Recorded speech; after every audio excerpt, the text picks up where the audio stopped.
Video and pictures of the damage done to local businesses is absolutely heartbreaking for a lot of people, but Clevelanders aren't strangers to rebuilding. Our Lindsay Buckingham joins us live now to look at how some volunteers plan to help clean up our city. Morning.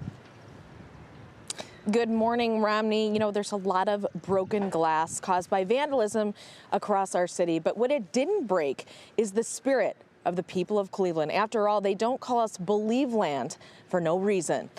Window fronts shattered on East 4th Street, looters stealing merchandise, then taking off. Cleveland Chocolate Bar on social media admitting their heartbreak, but hopeful to rebuild. What's bigger, the collective effort of Clevelanders ready to restore the city. On Twitter, downtown residents calling for volunteers to help clean up today at 11 a.m. And this initiative, Clean the Land, starting a GoFundMe account to help businesses affected by Saturday's damage get back on their feet. City leaders thanking the majority of protesters who were peaceful.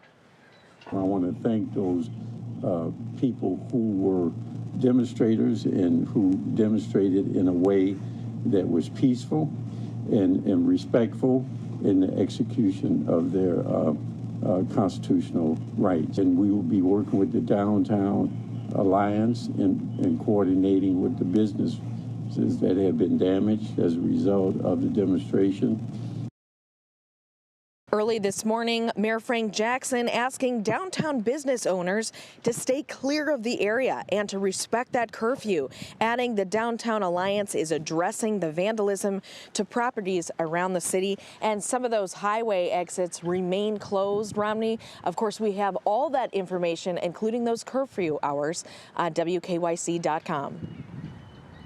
I can only imagine how hard it will be for those business owners who want to clean up, but knowing they need to wait a little bit. Thank you, Lindsay.